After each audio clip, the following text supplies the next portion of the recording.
क्या आपने कभी सोचा है कि अगर आप किसी ब्लैक होल में गिर जाएं तो आपके साथ आखिर क्या होगा?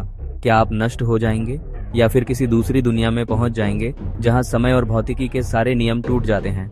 आज हम बात करने वाले हैं ब्रह्मांड के सबसे रहस्यमय, सबसे डरावने और सबसे सुंदर रहस्य की, ब्लैक होल्स की। ये वो जगह है जहां गुरुत्वाकर्षण इतना शक्तिशाली होता है कि वहां से रोशनी तक नहीं निकल पाती।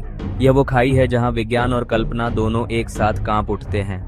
ब्लैक होल कोई काल्पनिक चीज नहीं है, ये वास्तविक हैं और हमने इन्हें देखा है। नासा की टीम ने 2019 में पहली बार एक वास्तविक ब्लैक होल की तस्वीर ली थी। वो नारंगी सी ग्लोइंग रिंग और उसके बीच का काला साया, वही है एक ब्लैक होल का चेहरा, ब्रह्मांड का सबसे घातक रहस्य। लेकिन ये बनते कैसे हैं? जब कोई बहुत बड़ा तारा अपने जीवन के अंत में अपना सारा ईंधन जला देता है तो उसका गुरुत्वाकर्षण इतना बढ़ जाता है कि वो खुद में ही ढह जाता है। इस विस्फोट को कहते हैं सुपरनोवा और उसके बाद बचता है एक बेहद घना, छोटा और शक्तिशाली गुरुत्वाकर्षण क्षेत्र। यही है ब्लैक होल।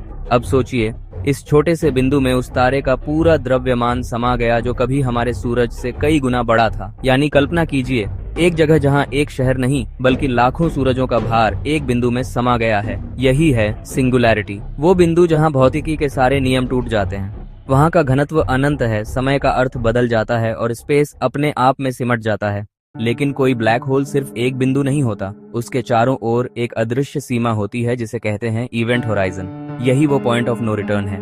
एक बार इसे पार कर लिया तो वापस लौटना असंभव है। अगर आप किसी तरह ब्लैक होल के पास पहुंचते हैं तो दूर से देखने वाले के लिए आपका समय धीमा होता चला जाएगा।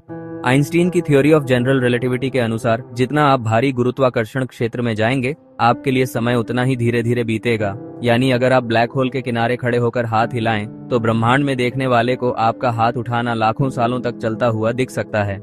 लेकिन आपके लिए तो यह सब सामान्य महसूस होगा।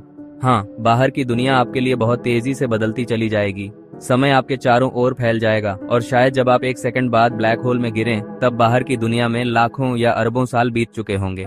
क्या यह टाइम ट्रैवल नहीं? ब्लैक होल हमें दिखाते हैं कि समय और स्थान दोनों लचीले हैं। वो मोड़े जा सकते हैं, खींचे जा सकते हैं और आखिरकार टूट भी सकते हैं।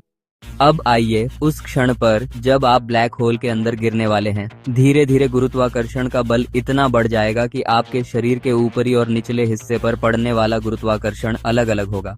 आपके पैरों पर खिंचाव ज्यादा होगा, सिर पर थोड़ा कम, और यही फर्क आपके शरीर को खींचने लगेगा। यह प्रक्रिया कहलाती है स्पगेटिफिकेशन। यानी आप एक लंबी पतली डोरी की तरह खींचते चले जाएंगे।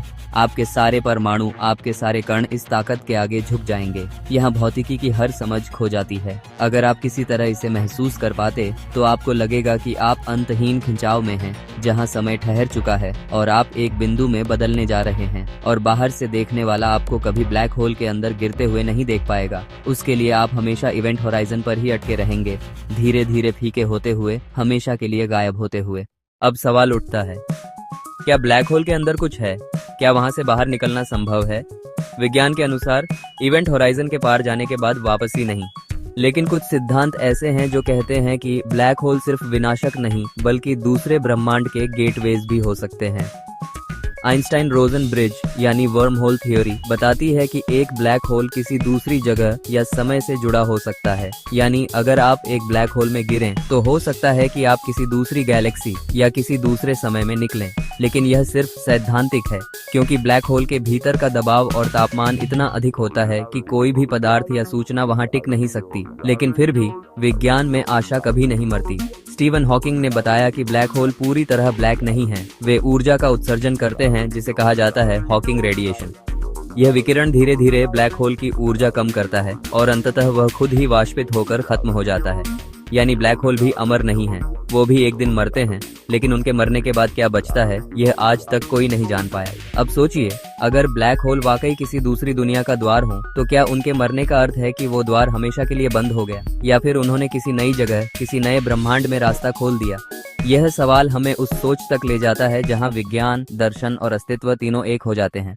कुछ वैज्ञानिक मानते हैं कि ब्लैक होल में गिरने वाला पदार्थ कभी पूरी तरह नष्ट नहीं होता, वो सिर्फ परिवर्तित हो जाता है एक नई अवस्था में, एक नई जानकारी में। शायद ब्लैक होल वो जगह है जहां ब्रह्मांड अपनी यादें सहेज कर रखता है। हर तारा, हर कण जो उसमें गिरता है वो किसी न किसी रूप में अब भी मौजूद है, किसी अन्य रूप में, किसी अन्य स्पेस टाइम में। अब कल्पना कीजिए, आप किसी दिन ब्लैक होल के पास पहुंचते हैं, आपके सामने खुला हुआ वो विशाल अंधकार, जिसके किनारों पर झिलमिलाती हुई ऊर्जा की एक चमकदार रिंग, जैसे कोई ब्रह्मांडीय आंख आप पर नजर रख रही हो। आप उसके करीब जाते हैं और आपको महसूस होता है कि समय आपके चारों ओर धीमा हो रहा है।